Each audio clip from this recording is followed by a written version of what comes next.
பேய்கள் பழி வாங்குவதை சினிமாவில் மட்டுமே நம்ம பார்த்துருக்கோம். ஆனால் இது போன்ற ஒரு உண்மை சம்பவம் வரலாறிலும் நடந்திருக்கு. பேய் பழி வாங்குற கதை. அதனால்தான் இந்த கதை நிச்சயமாக உங்களை அதிர்ச்சி அடைய வைக்கும். அதனாலவே வீடியோ கடைசி வரை ஸ்கிப் பண்ணாம பாருங்க. வீடியோக்குள்ள போகிறதுக்கு முன்னாடி இந்த வீடியோக்கு ஒரு லைக் கொடுத்து சப்ஸ்கிரைப் பண்ணி சப்போர்ட் பண்ணுங்க. 1897 ஜனவரி 23 அன்று ராத்திரியாக ஆரம்பிச்சது. இந்த டைமில் வெஸ்ட் வர்ஜீனியாவில் உள்ள ஒரு ஆள் ஹெராஸ்மஸ். இந்த டைமில் வெஸ்ட் வர்ஜீனியா அங்க இருக்கிற ஹெராஸ்மஸ் என்ற ஒரு ஆள் தன்னோட கடை சாத்தி வீட்டுக்கு போகிறதுக்காக ரொம்ப அர்ஜென்ட்டாக கடை சாத்தும் போது அங்க திடீர்னு ஒரு ஆள் வராரு. வந்தது மட்டுமல்லாம தனக்கு ஒரு ஹார்ஸ் ஷூ வேணும் என்று கேட்டாரு. ஹெராஸ்மஸ்க்கு இதை நிராகரிக்க முடியாது. காரணம், மனைவிக்காக இப்ப நிறையவே சம்பாதிக்கணும் அந்த அவஸ்தையில் இருந்தாரு. அதனாலவே அந்த ஆர்டர் வேண்டாம் என்று சொல்லாம சாத்த போன அந்த கடையை திருப்பி திறந்து ஷூ பண்ண ஆரம்பிச்சாரு. அதுக்காக நெருப்ப எரிய விடுறாரு. அந்த கடையில் ஒரு 11 வயசான பையன் வேலைக்கு நிக்கிறான். அவன்கிட்ட வந்து, நீ இப்போ என் வீட்டுக்கு போயிட்டு ஜோனா கிட்ட சொல்லு, நான் வர லேட் ஆகும், ஒரு ஆர்டர் வந்திருக்கு அப்படி சொன்னாரு. அது மட்டும் இல்லாம அவளுக்கு ஏதாவது தேவைப்பட்டா நீ அது செஞ்சு கொடுத்துட்டு மட்டும்தான் வீட்டுக்கு போனா போதும் என்று சொல்லி அந்த 11 வயசான பையனை ஹெராஸ்மஸோட வீட்டுக்கு அனுப்பி வைக்கிறாரு. ஹெராஸ்மஸோட முகத்தில் ரொம்பவே சோகம் இருந்துச்சு. இந்த ஆர்டர் எடுக்கணுமா வேண்டாமா என்ற குழப்பம் இருந்துச்சு. குடும்பத்துக்காக எடுத்துதான் ஆகணும். எவ்வளவுதான் அந்த தீக்குள்ள அந்த ஷூ ரெடி பண்ணாலும் அவரோட யோசனை மொத்தம் மனைவி பத்தி தான். அப்படி யோசிக்கிறதுக்கும் ஒரு காரணம் உண்டு. அவர் கொஞ்சம் மாசங்களுக்கு முன்னதான் காதலிச்சதும் கல்யாணம் பண்ணதும். கல்யாணம் பண்ணி கொஞ்சம் மாசத்திலேயே ஜோனா பிரெக்னென்ட் ஆன மனைவி கிட்ட எல்லா புருஷன்மாரும் கூட இருக்க ஆசைப்படுவாரு. அதனாலேயே அவளை ராத்திரி தனியாக விட்டதில் ரொம்பவே துக்கம் தோணிச்சு. ஹெராஸ்மஸ் பத்தி சொல்லணும்னா நல்ல உயரமான ஒரு ஆள், 35 வயசாச்சு, நீல நிறத்தில் உள்ள கண்ணுகள், ரொம்பவே அழகான ஒரு நபர். அவர் பிறந்தது வெஸ்ட் வர்ஜீனியாவில் அல்ல, சில மாசங்களுக்கு முன்னதான் வெஸ்ட் வர்ஜீனியாவில் வந்தது. இங்க வந்ததுக்கான காரணம் அங்க ஒரு ஒர்க் ஷாப் ஆரம்பிச்சு ஒரு பிசினஸ் ஸ்டார்ட் பண்ணலாம் என்றதுக்காகத்தான். அப்படி வந்தப்பதான் ஜோனாவை பாக்குறாரு. ஜோனாவை பத்தி சொல்லணும்னா ரொம்பவே அழகான ஒரு பொண்ணு. பாக்கோ அவ்வளோ நல்லா இருப்பான். அவளோட வயசு வெறும் 23 மட்டும்தான். ரொம்பவே கருமையான முடி, ரொம்ப அழகான கண்கள், அவ்வளோ அழகா இருப்பான். அவ பிறந்ததும் வளர்ந்ததும் எல்லாம் வெஸ்ட் வர்ஜீனியாவில் தான். அவளோட நல்ல ஒரு குவாலிட்டி என்னன்னா நகைச்சுவை உணர்வு தான். எவ்வளவு பெரிய டென்ஷன் வந்தாலும் அவளோட அந்த ஒரு குவாலிட்டினால் அதை மறைப்பா. இதனாலவே எல்லாருக்கும் அவளை ரொம்பவே பிடிக்கும். அவளும் எல்லார்கிட்டையும் ரொம்பவே இரக்கத்தோட தான் பழகுவா. இதனாலவே கிராமத்தில் உள்ளவருக்கு அவளை ரொம்ப பிடிக்கும். சின்ன வயசுல இருந்தும் அந்த கிராமத்தில் விட்டு அவ வேற எங்கேயும் போகல. அந்த கிராமத்தில் கிட்ட இருக்கிற நதி பக்கத்தில் தான் ஹெராஸ்மஸ் கடையை ஆரம்பிக்க வந்தது. அந்த கடையும் மலை அடிவாரத்தில் இருந்துச்சு. இப்போதான் முதல் தடவை ஜோனா ஹெராஸ்மஸை பாக்குறது. அப்படி பார்த்தா அந்த நொடியில் தான் 2 பேருக்கும் இடையில் ஒரு தீப்பொறி உருவானது. இது காதலாக மாறிச்சு. அப்படியே அவர் வெவ்வேறு இடங்களில் சந்திக்க ஆரம்பிச்சாரு. இது கவனத்தில் எடுத்த கிராமத்தார் ஜோனாவோட அம்மா கிட்ட போய் சொன்னாங்க. இது கேட்டு ஜோனாவோட அம்மா திட்ட தொடங்கினாங்க. இனிமே அவனை நீ பார்க்க கூடாது என்று கோவத்தில் சொன்னாங்க. ஜோனா ஹெராஸ்மஸ் கிட்ட பேசுறது ஜோனாவோட அம்மாக்கு பிடிக்கல. ஏன்னா ஜோனாக்கு வெறும் 23 வயசு தான் ஆகுது, ஹெராஸ்மஸ்க்கு 35 வயசு ஆகுது. இதுவே நிறைய வயசு வித்தியாசம் தான். இதனாலவே வீட்டிலிருந்து வெளியே போக கூடாது என்று சொல்லி வீட்டுக்குள்ளேயே அவளை பூட்டி வச்சாங்க. சில சமயத்துல அவளை டார்ச்சர் கூட பண்ணிட்டு இருந்தாங்க. இதெல்லாம் ஜோனாக்கு பிடிக்கவே இல்லை. இது என்னோட வாழ்க்கை, இது சொல்ல உங்களுக்கு என்ன உரிமை இருக்கு என்று அப்படியெல்லாம் தான் அவளோட தரப்பு. ஒரு நாளைக்கு அப்பா அம்மா தூங்கிட்டு இருக்கும் போது ஜோனா வீட்டிலிருந்து ஓடி போய் ஹெராஸ்மஸோட வீட்டுக்கு போயிட்டா. ஹெராஸ்மஸ் ஜோனாவை கல்யாணம் பண்ணிட்டாரு. அடுத்த நாள் இது தெரிஞ்ச ஜோனாவோட பெற்றோர் ரொம்பவே துக்கம் தோணிச்சு. இனிமே நமக்கு இப்படி ஒரு மக இல்ல, நாம எப்பவுமே அவளை பார்க்கவும் கூடாது என்று நினைச்சாரு. சில மாசத்துக்கு அப்புறம் ஜோனா பிரெக்னென்ட் ஆனா. அப்போ ஜோனாவும் ஹெராஸ்மஸும் நினைச்சது, இதனால் அப்பாவும் அம்மாவும் நம்மளை மன்னிச்சு ஏத்துப்பாரு என்றுதான். அப்படி சொல்ல நினைச்ச டைமில் தான் ஜோனாவோட உடல்நிலை கொஞ்சம் கொஞ்சமாக மோசமாக ஆரம்பிச்சது. டாக்டர் சொன்னது, இப்ப ஜோனாக்கு பிரெக்னன்சி காம்ப்ளிகேஷன்ஸ் இருக்கு, இதனால இப்போ யார்கிட்டையும் இதை பத்தி சொல்ல வேண்டாம் என்று. ஒரு 2-3 மாசம் முடிஞ்சு சொன்னா போதும் என்றும் சொன்னாங்க. அதனாலவே ஜோனா பிரெக்னென்ட் என்று அப்பாவும் அம்மாவையும் தெரியப்படுத்தல. நாள்கள் தள்ளி போச்சு. அப்படியே ஒரு நாள் ஜனவரி 23 தேதி 1897 ஹெராஸ்மஸுக்கு ரொம்பவே அர்ஜென்டான வேலை ராத்திரி வருது. அந்த வேலை பண்ணிட்டு இருக்கிறதுனால வீட்டுக்கு லேட்டாக வர முடியும் என்று சொல்ல அந்த 11 வயசான பையனை வீட்டுக்கு விடுறாரு. அந்த பையன் வீட்டுக்கு போறான். வீட்டோட கதவை தட்டுறான். இது அவனுக்கு ரொம்பவே வித்தியாசமாக தோணுச்சு. ஏன்னா இதுக்கு முன்னாடி அவன் வீட்டு கதவை 2 தடவை தட்டும் போதே சோனாவோட குரல் கேட்கும். ஆனா இப்போ அந்த சத்தம் ஒன்றும் கேட்கல. அவன் திருப்பி கதவை தட்டி பார்த்தான். அப்பவும் யாதொரு பதிலும் இல்லை. அப்போ அவ சாதாரணமாக கதவை தள்ளி பார்க்கும்போது அது தெரிஞ்சிச்சு. அப்படியே சோனாவை கூப்பிட்டு கொண்டே வீட்டுக்குள்ள போகிறான். அங்க மொத்தம் இருட்டா இருந்துச்சு.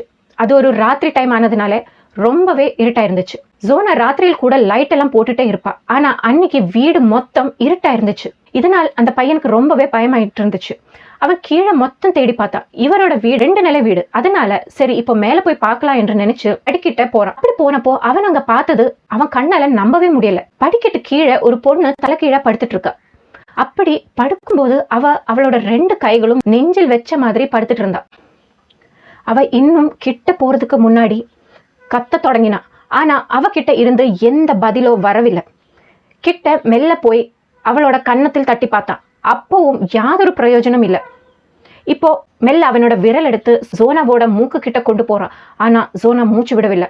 அவ இருந்துட்டா என்றது அவனுக்கு புரிஞ்சது. இதனால என்ன பண்றது என்று தெரியாம வீட்டிலிருந்து ஓடி ஹெராஸ்மஸ் கிட்ட போறதுக்கு பதிலா தன்னோட வீட்டுக்கு போறான். ஏன்னா எவ்வளவுதான் சொன்னாலும் அவன் ஒரு சின்ன பையன். ஒரு டெட் பாடி பார்த்தா அவனுக்கு பயம் வரும். அவன் அழுதுட்டே அவனோட அம்மா கிட்ட போய் சொன்னான். அப்போ அந்த பையனோட அம்மா, நீ ஹெராஸ்மஸ் கிட்ட போய் விஷயத்த சொல்லு, நான் டாக்டர் கூப்பிட்டு ஹெராஸ்மஸ் வீட்டுக்கு போறேன் என்று சொன்னாங்க. அந்த 11 வயசான பையன் ஷாப்பில் போய் ஹெராஸ்மஸ் கிட்ட விஷயத்த சொல்றான். இது கேட்டப்போவே ஹெராஸ்மஸோட மூச்சே நின்ன போல ஆச்சு. அங்கேயே உட்காந்து வாய் விட்டு அழ ஆரம்பிச்சாரு. நான் எவ்வளவு நேரம் இங்க இருந்தது தப்பாச்சே, வீட்டுக்கு அப்பவே போயிருக்கணும் என்று நினைச்சு அழுதாரு. அழுதது மட்டுமல்லாம கடையை சாத்தி வேகமா வீட்டுக்கு ஓடி போறாரு. இப்போ மணி 2 ஆச்சு. இப்ப டாக்டரை கூப்பிட போனா அந்த பையனோட அம்மா டாக்டரை கூப்பிட்டு ஹெராஸ்மஸோட வீட்டுக்கு போறாரு. அப்படி வந்தப்போ வீட்டை சுத்தி நிறைய ஆளுங்க இருந்தாங்க. ஏன்னா சோனாவை எல்லாருக்கும் ரொம்பவே பிடிக்கும். அப்போ அவ இறந்தது கேட்டப்போ எல்லாரும் வந்தாங்க. டாக்டர் உள்ள போறாரு. சோனாவை 2nd ஃப்ளோரில் தான் ஒரு கட்டிலில் படுக்க வச்சிருக்காங்க. அதுக்கு பக்கத்தில் ஹெராஸ்மஸ் உட்கார்ந்து அழுதுட்டே இருந்தாரு. அவன் சோனா முடியில தழுகிட்டே இருந்தாரு. அப்போ சோனாவோட முடி கழுத்துக்கிட்டே இருந்துச்சு. இது பார்த்து டாக்டருக்கு ரொம்ப துக்கம் தோணுச்சு. ஏன்னா இவர் எவ்வளவு உயிருக்கு காதலிச்சாங்க என்பது டாக்டருக்கு தெரியும். எவ்வளவுதான் இருந்தாலும் டாக்டருக்கு அவரோட வேலையை பார்க்கணும். அதனால டாக்டர் கிட்ட வந்து, நீங்க கொஞ்சம் மாறி உட்காருங்க, எனக்கு டெஸ்ட் பண்ணணும் என்று சொன்னாரு. டெஸ்ட் பண்ணாதான் அவர் உயிரோட இருக்காரா இல்லையா என்பது சொல்ல முடியும். முதல்ல ஹெராஸ்மஸ் தயங்கினாரு. அப்போ டாக்டர், எனக்கு உங்களோட துக்கம் புரியுது, ஆனாலும் கொஞ்சம் தள்ளி உட்காருங்க என்று கேட்டாரு. ஹெராஸ்மஸ் தள்ளி உட்கார்றாரு. அப்போ டாக்டர் சோனாவை டெஸ்ட் பண்ணி சொன்னாரு, உங்க மனைவி இறந்தாச்சு, இனிமே பாடி நிறைய நேரம் இங்க வைக்க கூடாது, நாளைக்கே இதை அடக்கம் செய்யணும் என்று சொல்லி அங்க இருந்து போறாரு. இப்படியே அடுத்த நாளாச்சு. கிராமத்தில் எல்லாரும் சோனாவை அடக்கம் செய்யற இடத்துக்கு வராங்க. ஹெராஸ்மஸும் அங்க நிக்கிறாரு. இப்போ சோனாவோட பாடி ஒரு சவப்பெட்டிக்குள்ள வச்சு கொஞ்சம் பேரு நடந்து வராங்க. அப்படி வந்தவர் அந்த பெட்டியை மண்ணுக்குள்ள வைக்கிறதுக்கு முன்னாடியே ஹெராஸ்மஸ் சோனாவோட கழுத்துல அவளுக்கு பிடிச்ச ஒரு ஸ்கார்ஃப் அந்த கழுத்தில் கட்டுறாரு. இன்று முதல் இது உங்ககிட்டயே இருக்கும் என்று சொல்லி அந்த சவப்பட்டி மூடி கீழே இறக்குனாங்க. கடைசி சடங்குகள் எல்லாம் முடிச்சு அவளை அங்க அடக்கம் செஞ்சாங்க. இந்த சடங்கோட ஆரம்பம் முதல் கடைசி வர ஹெராஸ்மஸ் அழுதுட்டே இருந்தாரு. இதை பார்த்து கிராமத்து மக்களுக்கு ரொம்பவே பரிதாபகமாக தோணுச்சு. ஆனா அந்த நேரத்தில் ஒரே ஒரு ஆள் மட்டும் ரொம்பவே விசித்திரமான முறையில் நிக்கிறதான் பார்த்தது. அதுதான் மேரி ஜேன், அதாவது சோனாவோட அம்மா. ஒரு மகள் இறந்தா எப்படி ஒரு அம்மாக்கு வராம இருக்க முடியும்? ஆனா மேரி ஜேன் கண்ணிலிருந்து ஒரு துளி கண்ணீர் கூட வரல. அவரோட முகத்தில் கோபம் மட்டும்தான் இருந்துச்சு. அவர் ஆரம்பம் முதல் ஒரு ஆளை மட்டுமே துரிச்சு பார்த்துட்டு இருந்தாங்க. அது ஹெராஸ்மஸ் தான். இது பார்த்து கிராமத்து மக்களுக்கு சந்தேகம் ஏற்பட்டது. ஏன்னா எல்லாருக்கும் தெரியும் சோனாவோட அம்மாக்கு ஹெராஸ்மஸ பிடிக்காதுன்னு. ஒருவேளை சோனாவோட அம்மா ஹெராஸ்மஸ் மேல உள்ள கோபத்தினால அவளை கொன்னிருப்பாங்களோ என்று கூட நினைச்சாங்க. அப்படி அவர் நம்புறதுக்கான காரணம், அடுத்த சில நாள்களில் விசித்திரமான விஷயங்கள் நடந்தது. அதுவும் சோனாவோட அம்மாவை சுத்தித்தான் நடந்தது.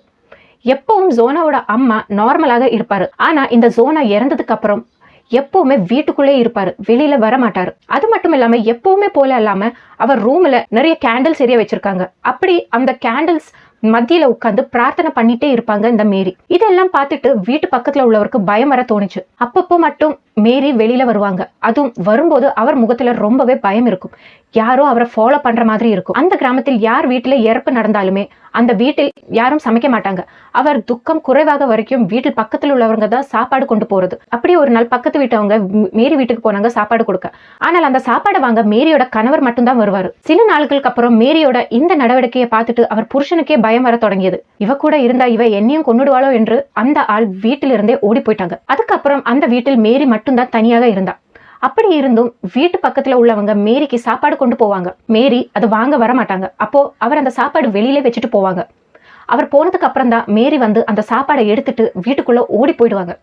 ரொம்ப வேகத்தில் அந்த சாப்பாடை சாப்பிடுவாரு. இதெல்லாம் பார்க்கும்போது எல்லாருக்கும் பயமாகும். இவளுக்கு பேய் பிடிச்சிருக்கும் என்று நினைச்சாங்க. அப்படி இருக்கும்போது ஜோனா இறந்து கரெக்டாக 1 மாசத்துக்கு பிறகு மேரி வீட்டுக்கு வெளியில வந்து வேகத்தில் நடந்துகிட்டே போறா. முன்னாடி ஏதாவது பேசிக்கிட்டே போவா. இப்போ அது மாதிரி ஒண்ணும் இல்ல, ரொம்பவே கோவத்தில் இருந்தா. ஏதோ ஒரு வீடை நோக்கி போறா. அது ஒரு லோக்கல் ப்ராசிக்யூட்டரோட வீடு.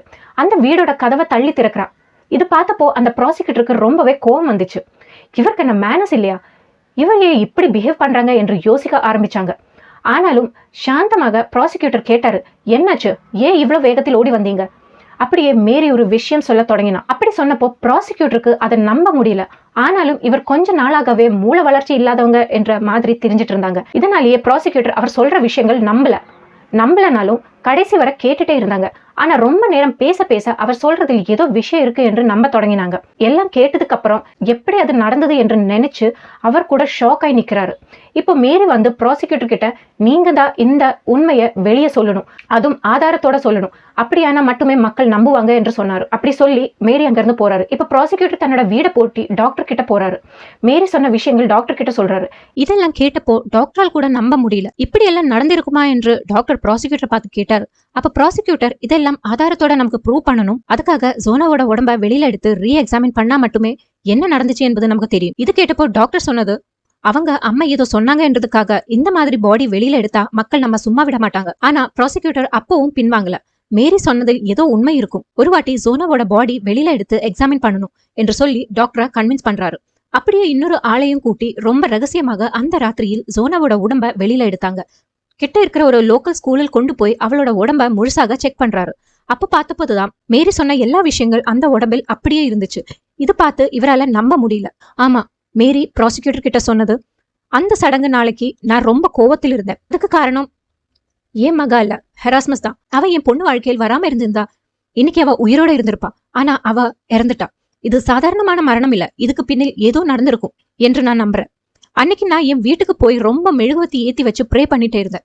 அந்த பிரார்த்தனையில் எப்படியாவது என் மகளோட ஆத்மா வரும் என்று நம்பி ப்ரே பண்ணிட்டே இருந்தேன். அப்படி வந்தாதான் என்ன நடந்துச்சு என்பது தெரிய வரும். அப்பதான் எல்லா கிராமத்திற்கிட்ட என்னால நடந்ததை சொல்ல முடியும். வெளியில வரும்போது திரும்பி திரும்பி பார்த்து எப்பவாவது தன்னோட மகள் தன்னை வந்து பாப்பாளோ என்ற நம்பிக்கையில் தான் பேசிக்கிட்டே நடக்கிறது. அது பிரார்த்தனை தான். அப்படி நிறைய நேரம் வேண்டிக் கொண்டே இருக்கும்போது மேரியோட அந்த ரூமில் திடீரென ஒரு ஒலி வந்தது. அந்த ஒலியை பார்த்தப்போ அவருக்கு ஒரு நம்பிக்கை வந்துச்சு. தினமும் அவரோட பிரார்த்தனை நேரத்தை கூட்டினாங்க. அப்படியே ஒரு நாள் அந்த பிரகாசத்தில் இருந்து ஒரு உருவம் வந்துச்சு. அந்த உருவம் அந்த பிரகாசத்தில் இருந்து கிளியராக வந்தப்போ அப்பதான் அவர் அது பார்த்தது. அது தன்னோட மகள் சோனாதான். ஆனா அந்த நேரத்தில் தன்னோட மகள் கருப்பான உடை போட்டிருந்தா. அவ உருவம் கூட ரொம்ப வெளறி இருந்துச்சு. அந்த உருவம் மேரி கிட்ட வர ஆரம்பிச்சது. இப்ப மேரி கிட்ட ஒரு சின்ன பயம் வர தொடங்கியது. ஏன்னா இப்போ அவர் பக்கத்தில் இருந்தது சோனாவோட ஆவி. ஆவி கிட்ட பேசுறது சின்ன விஷயம் கிடையாது. அதனால என்ன பேசணும் என்று தெரியாம அப்படி தன்னோட மகளே பார்த்துக்கிட்டே இருந்தாங்க. அப்போ மேரி நினைச்சா, இப்படி பேசாம இருந்த பிரயோஜனம் இல்ல, அன்னைக்கு என்ன நடந்துச்சு என்று தெரியணும். அதுக்காக மேரி உச்சத்தில் கேட்டா, அன்னைக்கு என்ன நடந்துச்சுன்னு சொல்லு, எனக்கு தெரியணும். அது கேட்டப்போ சோனா கத்திட்டு தன்னோட 2 கையால் தன்னோட காதை மூடிட்டு தலைய திருப்புறான். இப்ப அவளோட உடம்பு மட்டும்தான் மேரிய பார்த்து நிக்குது. தலை திரும்பி இருக்கு. இது பார்த்தப்போ மேரிக்கு கை கால் நடுங்க ஆரம்பிச்சது. இப்போ அந்த தலை திருப்பி மேரிய நோக்கி திரும்பிச்சு. அப்புறம் மேரி கிட்ட சொல்லிச்சு, இதுதான் நடந்தது, நீங்க போய் என் கழுத்தை பாருங்க, அப்ப புரியும் என்று மேரி கிட்ட சொன்னாங்க. இது மட்டுமல்லாம, அன்னைக்கு நான் உங்க பேச்ச கேட்டிருக்கணும். வெளியே உலகத்தில் தான் அந்த ஆள் நல்ல மனிதன், ஆனா வீட்டுக்குள்ள அந்த ஆள் ஒரு ராட்சசன். அடிக்கிறா என்று கூட எனக்கு தெரியாது, சின்ன சின்ன விஷயத்துக்கும் அடிப்பா. இதெல்லாம் தாங்கி உங்ககிட்ட சொல்ல வேண்டாம் என்று நினைச்சுதான் நான் வாழ்ந்தேன். ஒரு நாளைக்கு ராத்திரி சாப்பிட்டுட்டே இருக்கும்போது ஒரு பந்தமும் இல்லாம சாப்பாடு பிடிக்கல என்று சொல்லி என் கழுத்தை பிடிச்சு மேல தூக்கினாரு. அப்படி பிடிச்சப்ப கூட நான் வேற சாப்பாடு பண்ணித்தரேன் என்று சொன்னேன். ஆனா அது ஒன்னும் கேட்காம என் தலை அப்படியே திருப்பினாரு. இது தெரியணும்னா மண்ணுக்குள்ள இருக்கிற என்னோட உடம்பை எடுத்து பார்த்தா போதும் என்று சொல்லி ஜோனா அங்க இருந்து போனா. இது கேட்டப்பதான் ப்ராசிக்யூட்டர் கிட்ட போய் நடந்த விஷயங்கள் எல்லாம் சொன்னது. ரீ எக்ஸாமின் பண்ணப்பதான் கழுத்தில் உள்ள அந்த அடையாளத்தை பார்த்தாங்க. இப்போதான் 2 விஷயம் டாக்டருக்கு ஞாபகம் வந்தது. ஜோனா இறந்த நாளைக்கு டாக்டர் வந்தப்போ ஹெராஸ்மஸ் ஜோனாவோட தலைமுடி கழுத்து மேல வச்சு தலை தடவி கொண்டிருந்தா. அது அவகிட்ட உள்ள காதல்னால இல்ல, அவ கழுத்தில் உள்ள அடையாளத்தை டாக்டர் பார்க்காம இருக்கணும்னு தான். அது மட்டும் இல்லாம ஜோனா மண்ணுக்குள் அடக்கிறதுக்கு முன்னாடி ஒரு ஸ்கார்ஃப் எடுத்து ஜோனாவோட கழுத்தில் வச்சாரு. அதுவும் அந்த அடையாளத்தை யாரும் பார்த்திடக்கூடாது என்பதுக்காகத்தான். இதுக்கப்புறம் தான் ஹெராஸ்மஸ் யாரு, இதுக்கு முன்னாடி என்ன பண்ணிட்டு இருந்தாரு என்றது கண்டுபிடிக்க ஆரம்பிச்சாங்க. அப்படி பார்த்தப்போ இதுக்கு முன்னாடி ஹெராஸ்மஸ் 2 பேரை கல்யாணம் பண்ணிருக்கா. அப்படி முதல் மனைவி இந்த ரொம்ப டார்ச்சர் பண்றாரு என்று சொல்லி வீட்டிலிருந்து ஓடி போயிட்டா. இரண்டாம் மனைவி விசித்திரமான முறையில் இறந்தாங்க. அப்பதான் எல்லாருக்கும் தெரிய வந்தது இந்த ஆள் ஒரு சாதாரணமான மனிதன் இல்ல, ஒரு சைக்கோ என்று. வெளி உலகத்தில் உள்ளவருக்கு தான் இவன் ஒரு நல்ல மனிதன், ஒரு ஷாப் நடத்துற சாதாரணமான மனிதன், வீட்டுக்குள்ள ஒரு ராட்சசன் தான் என்பது டாக்டருக்கும் ப்ராசிக்யூட்டருக்கும் புரிஞ்சது. உடனே அரெஸ்ட் பண்ண வச்சாங்க.